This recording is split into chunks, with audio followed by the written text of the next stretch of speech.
a mutear. Perfecto. Bien. Rosh Hola, Hashanah. hola. Hola Cristina, ¿qué tal? Bienvenida. Te vi que estabas antes, estaba preparando. Sí. Así que, perfecto, estamos grabando. Vamos a empezar. Vamos a hablar de un tema. La semana pasada hablamos sobre Rosh Hashanah, una clase general, y ahora también, ya que estamos a menos de una semana para Rosh Hashanah, vamos a comenzar con la temática. Y justamente este año tiene una particularidad, que es que Rosh Hashanah cae el primer día en Shabbat, cae día sábado. Entonces, falta, de alguna manera, la mitzvah exclusiva de la fecha de Rosh Hashanah, que es hacer sonar el shofar. Así que, bueno, entonces falta esa idea. La mitzvah de hacer sonar el shofar en Rosh Hashanah tiene que ver con el día mismo. Como dicen nuestros sabios en el Talmud, en Rosh Hashanah, es cuál es la mitzvah esencial del día, cuál es el símbolo principal del día de Rosh Hashanah, el shofar. Y la razón es, como explicamos la última vez, que era coronar al rey. No sé si se acuerdan que hablamos del rey y de que se coronaba al rey y que el rey de alguna manera era llamado y era coronado con ese proceso, y se hacía a través del sonido del shofar. Como dijimos, que a los reyes antiguamente se los coronaba con el sonido de trompetas, y ese era el momento de su designación, de la atribución de los poderes. Ahora, nosotros, a Hashem, de alguna manera, a Dios, también el día de Rosh Hashanah, todo el simbolismo tiene que ver con elegirlo nuevamente como rey.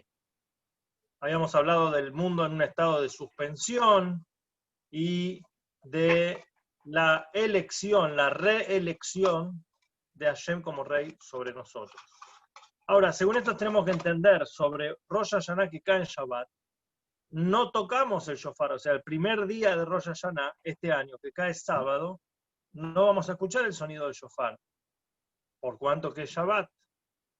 Y de hecho, todo el argumento y toda la pregunta, ¿por qué no se toca el shofar en Shabbat?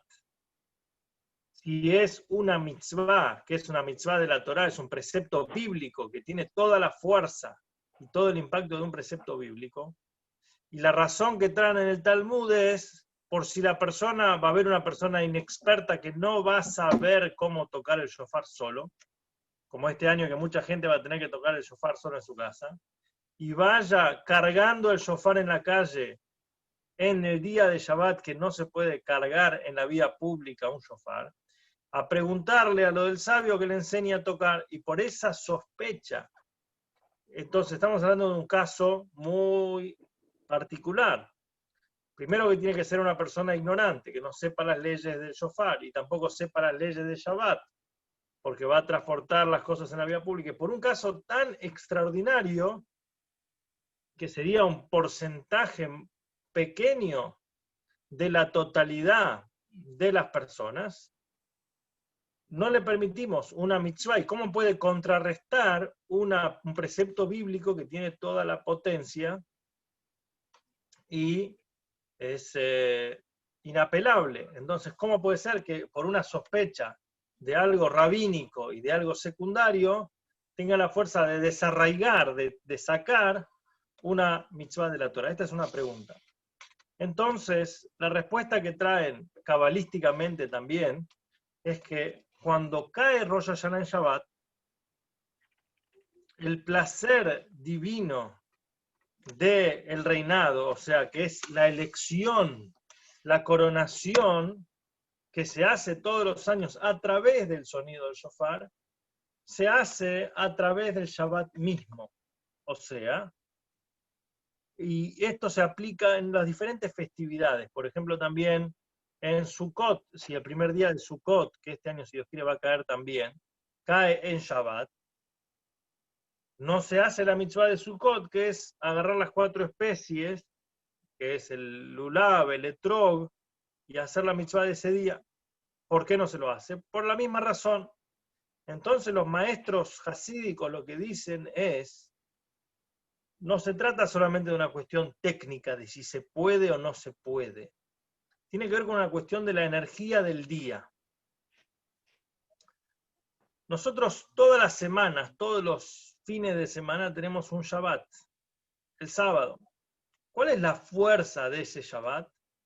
Para que tengan una idea, es más importante el Shabbat que cualquier festividad, es más importante cualquier Shabbat común que Pesaj o que Rosh Hashanah o que Sukkot. O sea, tiene tal potencia, todas las semanas está en un cierto nivel superior incluso a las festividades. Entonces vamos a explicar, tratando de entender un poquito esto. Un rey de carne y hueso es una persona, un rey verdadero, estamos hablando no de un rey ficticio o, como dijimos, una persona con ambición de poder solamente, sino el rey real es aquel que tienen que convocar. ¿Para qué? Porque él no quiere ser el líder, porque tiene cosas más importantes. Y para él liderar y ser elegido como rey es casi un descenso. Entonces él, en su estado individual, está elevado y no necesita, no precisa ser llamado, ser convocado. El primer rey de Israel, como dijimos, tenía de su hombro para arriba, era más alto que el resto. No es una cuestión de física nada más, que era físicamente más alto, sino que era superior, y por eso él, el acto de liderar para él era bajar, era como agacharse, bajar hacia la gente.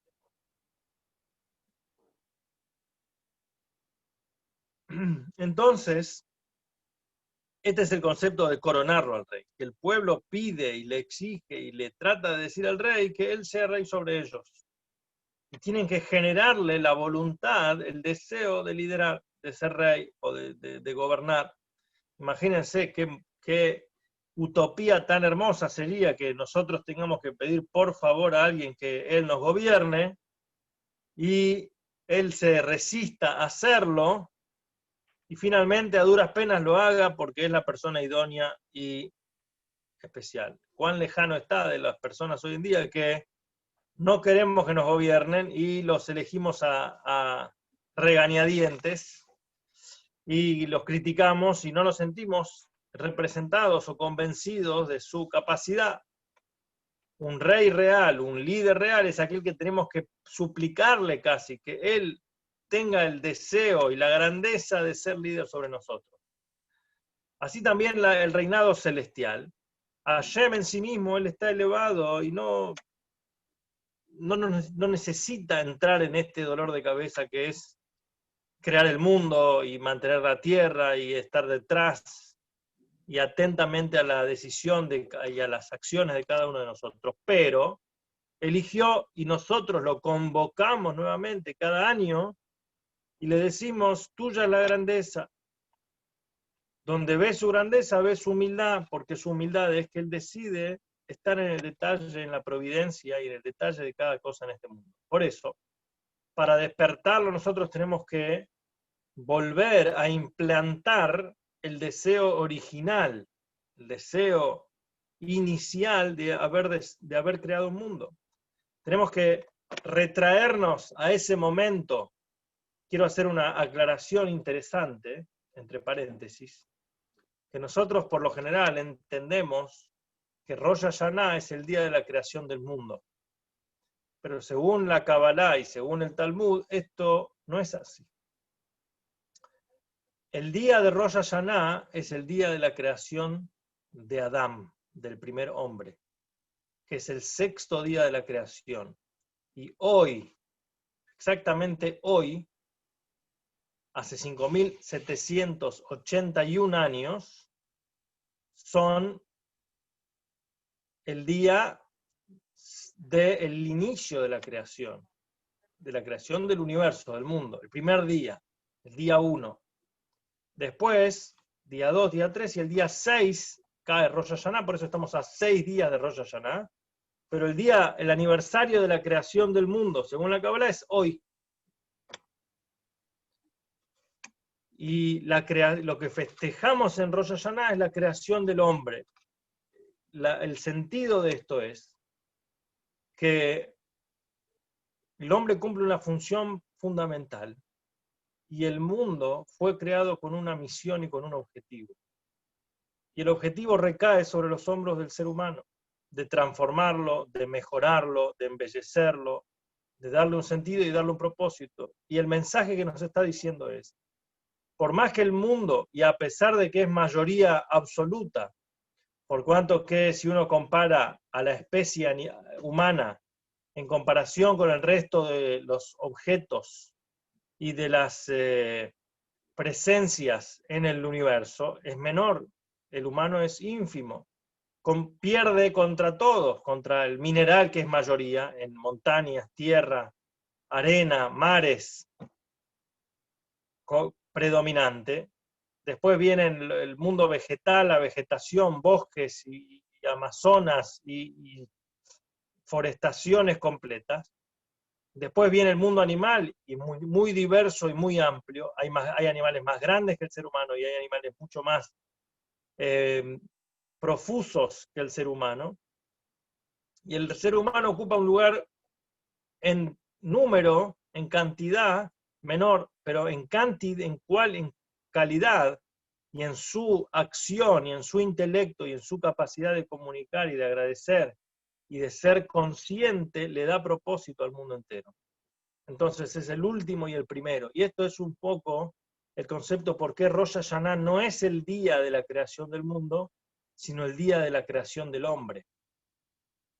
Porque en ese día el hombre convoca y honra a su hacedor y a su creador, llamándolo nuevamente.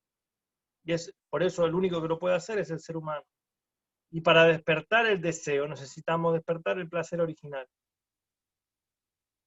Según esto se entiende. Por eso cuando Rosh Hashanah cae en Shabbat no es necesario hacer sonar el shofar. Porque el deseo de crear el mundo en Hashem se renueva incluso sin el trabajo de la coronación. Lo que se revela en el sexto día es que todo lo que sucedió en los 6 días de la creación, como dice en el Génesis, era bueno y era muy bueno. Y por eso no es necesario hacer el sonar el shofar. Porque es el día de descanso, es el día en el cual, la creación original, Dios se detuvo y dijo, todo lo que crees bueno, 6 días creó el cielo y la tierra, y el séptimo día descansó. Entonces, según esto, se despierta la pregunta para el otro lado. Si en este tipo de, cuando cae Rosh Hashanah en Shabbat, el deseo de reinar ya se despertó en sí mismo, ¿por qué en el templo en Jerusalén, en el Beit HaMikdash, sí se tocaba el shofar? Entonces sigue diciendo que hay varios niveles en el placer del reinado, en el deseo de ser rey. Y a través del sonido del shofar en el templo tenían la fuerza de despertar un nivel superior que el placer que se despierta en Shabbat en sí mismo. Por eso en el templo en Jerusalén sí hacían sonar el shofar, incluso en Shabbat, incluso el día sábado, incluso en Rosh Hashanah, cuando caía Rosh Hashanah en Shabbat. Entonces, dijimos entonces que en el resto del mundo, el sonido del shofar, la fuerza del shofar venía sola, venía de manera automática, y no hacía falta generarla haciendo sonar el shofar. Ahora, una idea que podemos ver, profundizar en esto, es explicar, está explicado que la razón por la cual Rosh Hashanah fue puesta el primero del mes de Tishrei, el primero del mes y es el primero del mes, a diferencia de el resto de las festividades que es el 15, o por qué no la pusimos el día de la creación del mundo, por cuanto que Adán fue el que convocó a toda la creación en el día de en el primer día de haber sido creado, Adán convocó a todos y dijo, vengan, vamos, aposternémonos, agradezcamos, reconozcamos a nuestro Creador. Y ellos dijeron, Hashem viste con gloria. O sea, Adán le dio un sentido y una conciencia al mundo entero en ese día que entendió y vinculó y se hizo socio con Dios en la creación. Y por eso el depósito de confianza que hace Hashem con nosotros, en esta sociedad que inicia al crear al hombre, además de crear el mundo, en su tarea de transformarlo en algo positivo. El deseo de Hashem, el deseo de Dios, que su reinado no sea de una manera de un gobierno tiránico, y esto es interesante. ¿Cómo ejerce la autoridad Dios? No lo hace de una manera imponiéndose. De hecho, el misterio existente en nuestra creación permite dudar, permite elegir. Si nosotros tuviéramos un poquito más de revelación divina todos los días, no podríamos elegir a Dios, por ejemplo. Porque si nosotros a la mañana me despierto y lo vería fehacientemente como yo veo algo material, entonces, por lo tanto, no tendría dudas, y al no tener dudas no podría elegirlo. Elegirlo podemos hacer entre algo que no vemos, entre algo que dudamos que hacer. Eso es elegir. Es como yo te diga, tenés que elegir entre que te regale un Ferrari último modelo o que te pegue un martillazo en el dedo. ¿Qué elegís? Bueno, no, elijo el Ferrari. No se llama elegir, se llama usar la cabeza, usar el intelecto. Una cosa es dolorosa y otra cosa me va a poner contento. Entonces, lo mismo, no se llama elegir, es cuando tenés tenés dos cosas idénticas o muy parecidas, idénticas en realidad, y tenés que elegir entre las dos. Por eso, el misterio de la creación es que Él vino como un rey que espera ser convocado y no como un tirano que gobierna con mano fuerte y se deja ver, por lo tanto no podemos elegir. Entonces, ¿cuáles son las virtudes de este tipo, de este modelo, vamos a decir, democrático de reinado? Primero, cuando recibimos sobre nosotros al rey, viene por voluntad propia y no por imposición. Y entonces es más profundo y es más real. Todo el que funciona solamente por imposición, dura lo que dura la imposición. Cuando hay un alumno, cuando hay un chico, cuando hay una persona que yo le impongo el miedo, le impongo el temor, o un empleado, y yo le digo, si te llego a ver haciendo esto, te va a ir mal. Entonces él vive con miedo de que yo lo vea. ¿Qué pasa el día que él se entera que yo no voy a venir? ¿Qué pasa el día que se entera que no viene el maestro? ¿Cómo actúan los chicos ese día? Entonces, cuando se va el terror, vuelven al inicio, no aprendieron nada. En cambio, cuando se educa a través de compartir y de asociar y de que sea voluntario, entonces no hace falta que esté presente o no esté presente para que la persona se siga comportando. Cuando el dominio es contra voluntad, entonces a pesar de que está en los hechos, está anulado, no es una anulación profunda, sino que es sin alternativas. Entonces no tiene una voluntad interna y profunda. Entonces Dios no quiere ese tipo de elección sin alternativas. Segundo punto, también del punto de vista del rey, hay una virtud en el reinado que el dominio, que la gobernabilidad sola. Cuando el rey descubre y selecciona en su voluntad del pueblo de elegirlo y de seleccionarlo y de entregarse a ellos, entonces él quiere involucrarlos y es más profundo también. Como un maestro que ve a su alumno que quiere aprender y que se esfuerza por aprender, al maestro le genera mayor deseo de influenciarlo y de tratar de enseñarle. No se trata solamente del maestro dando la clase. Cuando el maestro ve el esfuerzo del alumno, cuando el maestro ve que el alumno se está esforzando para aprender, entonces le genera en el propio maestro mayores deseos de enseñar. Y así también, en el vínculo con Hashem, el placer divino que ve que nosotros con nuestra voluntad dejamos todo de lado y lo convocamos y lo llamamos y lo proclamamos rey por voluntad propia, eleva su deseo de presentarse, y esto por eso fue el día de la creación del hombre, y no la de la creación del mundo, porque si fuera solamente por una cuestión de la creación del mundo, sería por imposición. Y al ser que es el día de la creación del hombre con su libre albedrío, es por elección. Antes de la creación del mundo, también estaba revelado en el mundo, pero era un dominio absoluto. Los animales, la naturaleza, estaba anulada a los deseos del Creador. Vino el hombre, y el hombre vino con sus deficiencias, con sus dificultades, pero con sus virtudes, y él llamó, convocó a la creación y dijo, vengamos, agradezcamos al Creador. Ahí se despertó por primera vez en la voluntad del reinado. Entonces, cuando cae en Shabbat, que dijimos antes, se despierta solo, sin el sonido del shofar, sin la convocatoria, aparentemente falta este llamado interior y este vínculo. Aparentemente es más una cuestión de gobernabilidad que de elegir el rey. Porque el Shabbat, independientemente de lo que vos hagas, todos los sábados va a ser sábado. Todos los Shabbat va a ser Shabbat. No lo podés cambiar. Uno no dice, bueno, si yo hago las cosas bien, voy a hacer que el viernes sea sábado. No vas a poder cambiarlo. De hecho, para ponerse a pensar, como se dice, Homer Machshavá, material para pensar, es que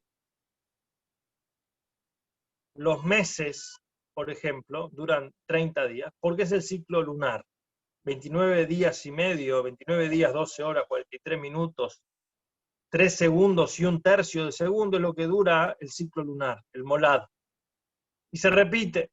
Por eso, cada 30 días contamos un mes. El año son 365 días y 6 horas.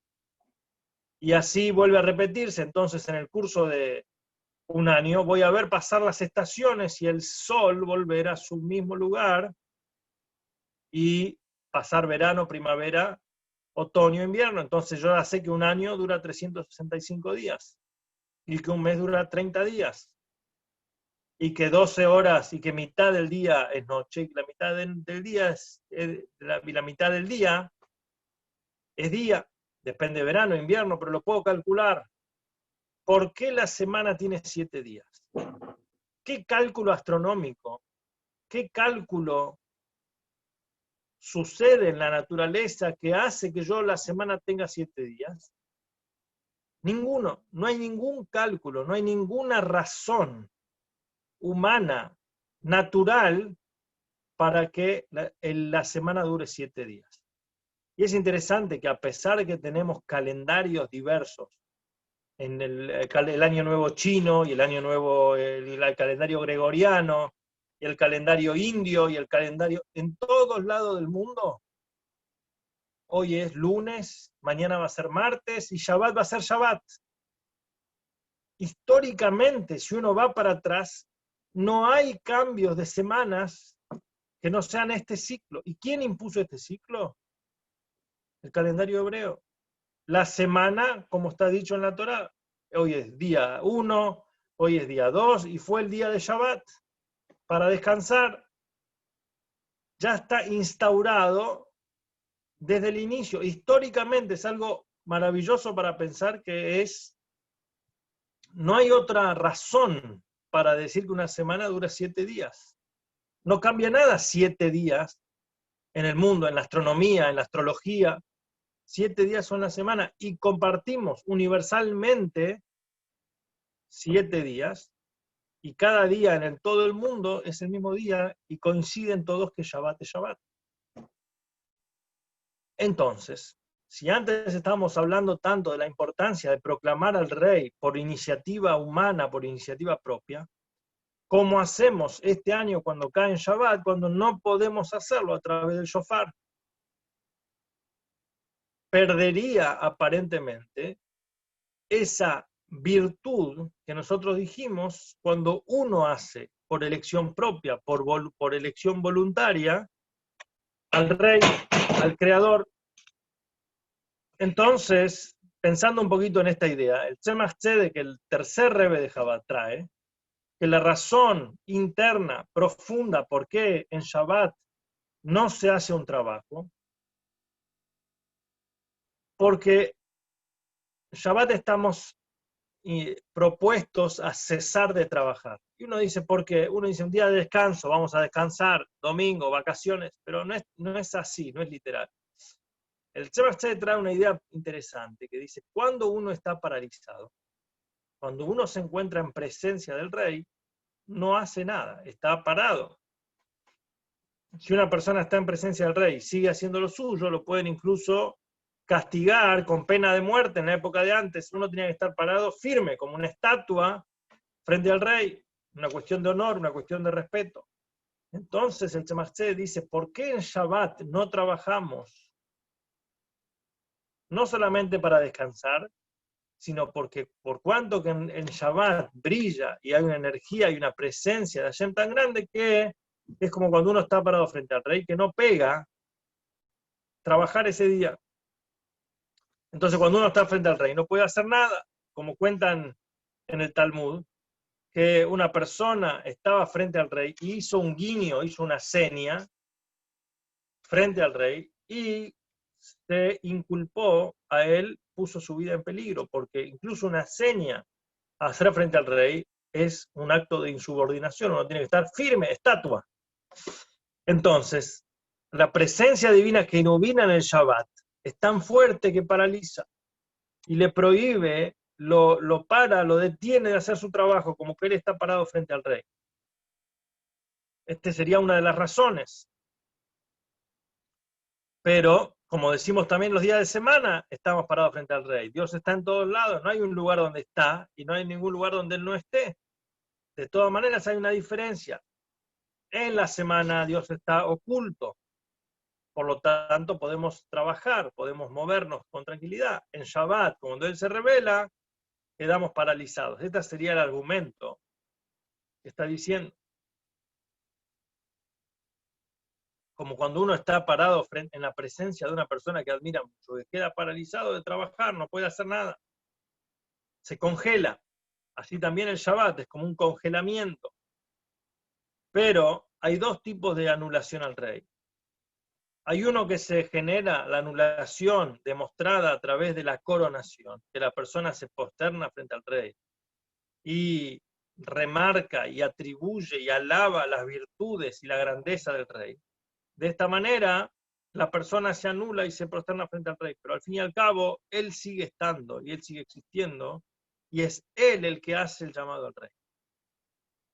Pero hay una segunda manera, que la persona está parado frente al rey. Cuando uno está frente al rey, él pierde su identidad, él pierde su existencia, él simplemente se anula y se funde, se fusiona ante la grandeza del rey. Y esto es lo particular que tenemos este año cuando cae Rosh Hashanah en Shabbat, que se fija este año. No solamente tenemos que hacer el servicio con nuestras propias energías, sino que uno tiene que elevarse y meditar en la grandeza de Hashem como no hay nada fuera de él. Y no tenemos comparación como seres creados a nuestro creador. La distancia que hay entre creación y creado, y creador, hasta que él sienta que él es la nada misma. Él está parado frente al rey y toda su existencia está nula. Y él no puede ni siquiera coronar al rey. Él tiene que sentir, no hay quien corone porque yo no existo. Y todo este concepto de coronar al rey, ahora no es posible y él está anulado. Al ser que el rey está presente y revelado, ni siquiera puedo tener la opción de elegirlo, por cuanto que al ser que en el día de Shabbat, el séptimo día, él descansó, quiere decir, se reveló en su creación.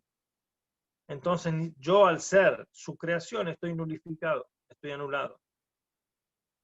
Se completó y es tan profundo esta anulación, profundo más que la acción de coronarlo. Y por eso despierta en Hashem un deseo y un placer más profundo incluso que si hubiéramos tocado el shofar. Estas dos maneras de coronar al Hashem, de coronar al rey, Hashem, en Rosh Hashanah, tenemos también en la coronación primera después de la creación de Adán. Como dice, hasta que se creó Adán, Hashem dominaba todo. Y él reveló su reinado, el reinado de Hashem. Este fue Adán. Adán hizo conocido el nombre de Hashem, se lo transmitió al resto de la naturaleza. Y esto se hizo el viernes, apenas había sido creado. Él convocó a toda la creación. Pero después, cuando llegó el Shabbat, en ese momento se anularon completamente como uno está frente. Primero él hizo la difusión y él hizo la convocatoria al mundo, pero después llegó a un segundo nivel, un nivel superior, en el cual él se fusionó, se fundió completamente en Hashem. Entonces,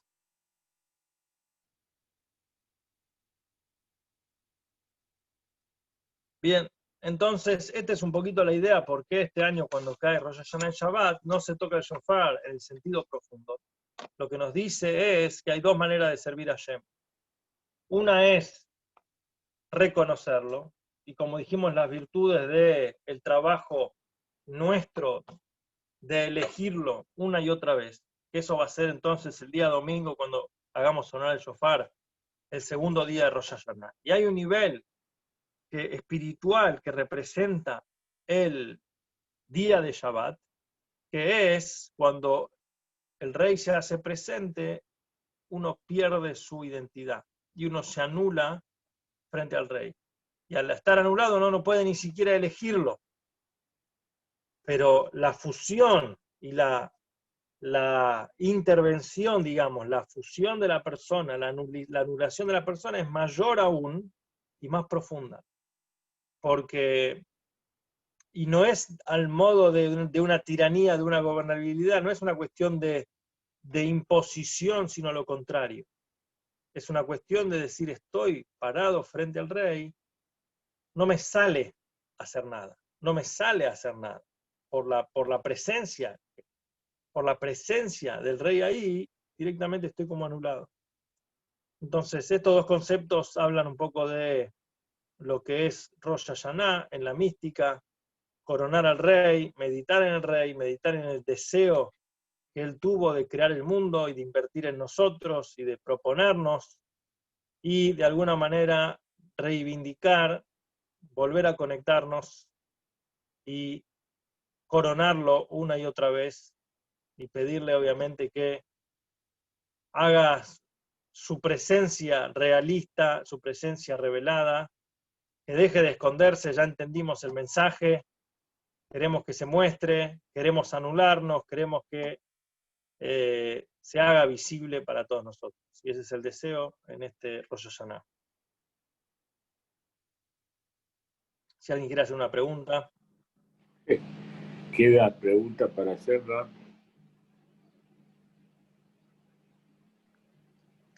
Wow, Yossi, impagable, la verdad, impresionante, muy emotivo.